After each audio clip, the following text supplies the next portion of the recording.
So the Arab Spring began in Tunisia Friday, December 17th, 2010. Mohamed Bouazizi, an underemployed university graduate, set himself on fire to protest really a sense of alienation, a sense of frustration. 4 weeks later, the Tunisian people had risen up to oust Zinedine Ben Ali, who had been the authoritarian leader in Tunisia since 1987. He fled with his family in exile to Jeddah, Saudi Arabia, and never returned to Tunisia. This is a photograph from Avenue Habib Bourguiba in Tunis. It's downtown Tunis. It's equivalent to Fifth Avenue in New York City, or maybe the Champs-Élysées in Paris. And I'll draw your attention to the center of the screen where you see the sign in English, "Game Over," which was both prophetic, but also shows the prevalence of youth and the prominence of youth in the demonstrations that brought down Ben Ali. This is a graphic that, courtesy of the Council on Foreign Relations, it shows where the protests began. As you can see from my cursor, they began in Tunisia, but quickly spread both east and west. And Tunisia, Libya, Egypt, and Yemen, which are in the darker shade, were the four countries where the autocrats were deposed. And these are the four who, at the end of the year, when I say the end of the year, I mean the end of the calendar year 2011, all were driven from office. And in the case of Gaddafi, they were killed. And from left to right is Ben Ali of Tunisia, then Ali Abdullah Saleh of Yemen, Muammar Gaddafi of Libya, and then Hosni Mubarak from Egypt. And I should say, of those four, among those four, they had 129 years of authoritarian rule combined. So when I'm speaking with groups from the region, I'll ask how many of you would have predicted on January 1st, 2011, that all four of these would be out of office by the end of the year. And no one raises their hand because, of course, no one predicted that. It's a good lesson in humility for all of us, I think. So I'm going to share 8 lessons that I learned from being in Tunisia. The first one is silence is golden. And what I mean by the example I'll use here is the quote unquote re-election of Ben Ali in October 2009. It was about 6 weeks or so after I arrived in Tunisia. He was re-elected with 89% of the vote. I actually suspect that may have been a somewhat accurate figure. The figure I completely distrusted was the 89% participation rate. Everyone knew the election was rigged, so unless you were a diehard party member, you weren't going to vote. Our recommendation to Washington was that they not send the routine protocolary congratulatory message from President Obama to Ben Ali on his reelection. Our thinking was that if President Obama or if the White House did so, all the average Tunisian would see would be the pictures of President Obama and President Ben Ali on the front page of the state-controlled press, saying Obama congratulates Ben Ali, and whatever finely crafted words were in the statement would not be printed. Washington heeded our advice. There was no congratulatory message, and the palace was driven to distraction.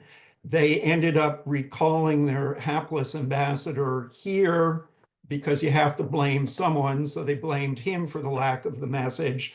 But the point, our message got through both to the palace and also to the to Tunisian civil society, which was our primary audience. Contradicting what I'll just say is the second lesson I learned, which is that words matter and so do values. 11 days after Ben Ali fled or was forced into exile, President Obama, in the State of the Union address,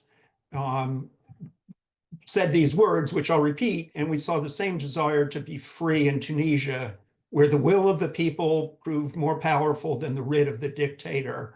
And tonight, let us be clear, the United States of America stands with the people of Tunisia and supports the democratic aspirations of all people. When President Obama said that, the entire audience, so Democrats, Republicans, senators, members of Congress alike, rose to give people of Tunisia a standing ovation. And it had a tremendous effect in Tunisia. People from ordinary citizens to cabinet ministers told me the same thing. It brought tears to their eyes. A lot of Tunisians said it gave us confidence. People listen to what the U.S. has to say, for better or worse, and it's important that American leaders choose their words carefully and respect that. I'd also note that leadership, foresight, and knowledge matter. And I'll give a few specific examples here. Shortly after, just 10 days after the revolution, the then Assistant Secretary of State for Near Eastern Affairs came to Tunisia. He was the first senior Western visitor to come to the country, and the Tunisians noticed. They saw who was standing by them. In this picture, then Undersecretary Bill Burns, who's now the CIA director, came to for discussions with the Tunisians. These meetings were not just, or these visits were not just from executive branch members. The late Senator McCain was the very first member of Congress to recognize the importance of the revolution and to come to Tunisia. A fourth lesson that I learned is the importance of focusing on civil society. I mentioned the number of senior leaders who came to Tunisia. Then Secretary Clinton was no exception. During her visit, she made a point of reaching out to Tunisian society. And the reason for that was she realized how important Tunisian civil society was to not just to the revolution, but also to the subsequent transition away from authoritarianism. And I always tried to remember that I was not the ambassador to the government of Tunisia. I was the ambassador to the people of Tunisia, and I was not the ambassador to Tunis, the capital city. I was the ambassador to the whole country. The fifth and very important lesson is the importance of institutions. In the case of Tunisia, the military was a bedrock of support for the revolution and the subsequent transition. The picture in the lower right hand of the screen is of average Tunisian citizen embracing a soldier.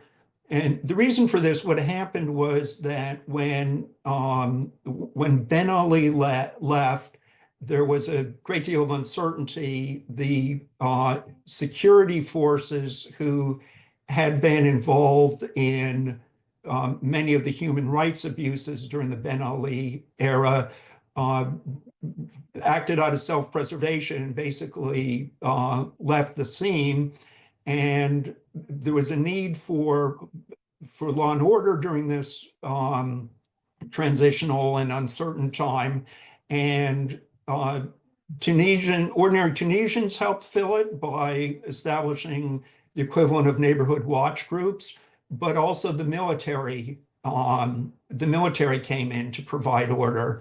Now, usually when you see in the Middle East the headline, military steps in to maintain order, you're not bracing yourself for good news, but this is the exception to the rule. The Tunisians welcomed the military because it was a small apolitical force. They welcomed the order they provided. Remember, this was January. It was cool in the evenings. Neighborhoods cooked warm meals for the soldiers. I don't have a picture of it here, but I saw armored personnel carriers around town festooned with bouquets of flowers that ordinary citizens had put on the APCs. The picture in the upper left-hand corner is from the Tunisian-Libyan border, and shortly after Ben Ali fled, the protests began in Libya.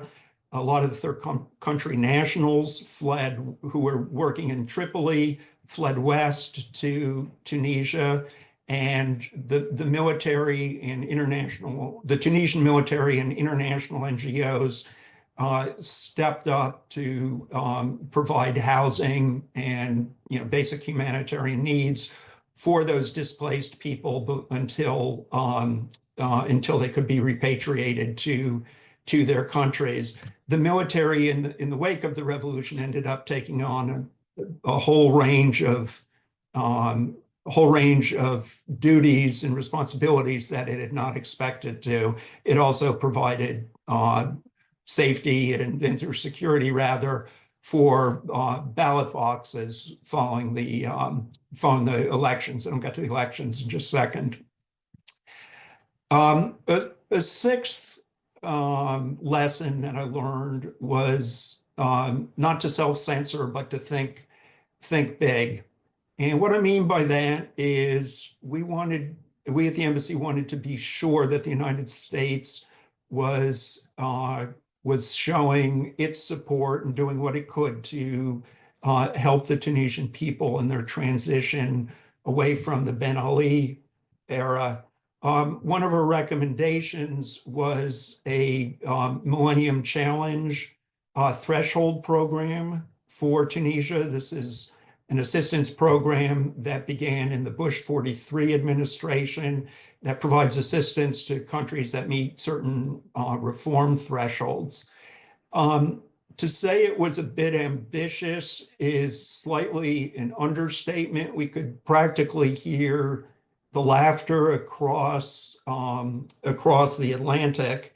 But at the end of the day, it was approved, and I'll explain why in just a second. The picture in the lower right is Millennium Challenge Corporation staffers meeting with the Tunisian President Beji Caid Essebsi a few years after the revolution. The seventh lesson I learned is that orchestration is essential. And what I mean by that is the orchestration of the various instruments of national power, diplomatic, economic, information, and the like. And I mentioned how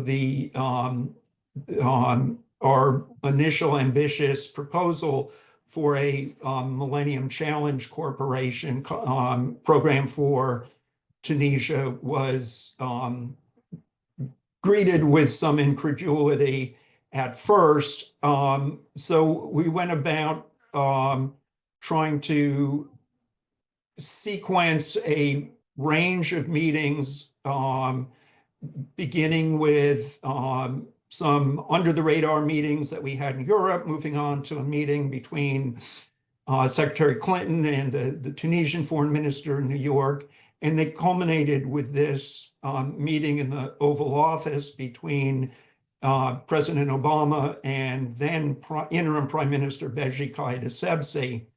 Whenever there's a White House meeting, there's all of a sudden a great deal of interest in securing what are called deliverables. That's not a word that most English professors or literature professors at Yale would prefer, but that's the Washington vernacular. And all of a sudden, some of those ambitious goals that we had proposed a few months before were given a second look. As a result of this meeting, there were a number of initiatives that came out, but one was the decision to go forward with the Millennium Challenge Corporation program for Tunisia. Another one was sovereign loan guarantees. We can't take any credit for that at the embassy. That was a Treasury Department initiative, but a very, very thoughtful one. A third one was greater financing for investment in Tunisia, for franchises and the like. And a fourth one, which was near to my heart, was the return of a Peace Corps program. And the eighth lesson I learned, which is probably a good piece of life advice anyway, is to have fun. This is a picture of a polling station. It was a school, but the first truly free and fair elections in Tunisian history took place on October 23rd, 2011. And you'll see here that Tunisians waited very patiently in line to get their chance to vote. Some people brought their kids because they wanted their kids to witness such a historic moment. You don't see it in this picture, but in some cases, people brought Tunisian flags. I joined the Foreign Service to be able to witness historic moments like this, and if given the opportunity, maybe nudge them in the right direction. And I didn't need to go out and observe the polling that day. There were thousands and thousands of Tunisians who did that. There was a very robust U.S. Embassy observation program. There were a lot of NGOs like the Carter Center and European ones. So I didn't need to go out and go around town and watch the polling, but I certainly would have kicked myself if I hadn't, and I'm very glad that I did. So those are the 8 lessons I learned. I began with a couple of acknowledgements at the top, and I want to end with one more acknowledgement, which is it's important that we remember the bravery and the sacrifice of the Tunisian people. It really took courage to stand up to Ben Ali. It was a very autocratic regime. They set an example not just for the Arab world, but for supporters of democracy throughout the world. And we should always bear in mind their sacrifices, and also the fact that ordinary citizens can make a tremendous difference.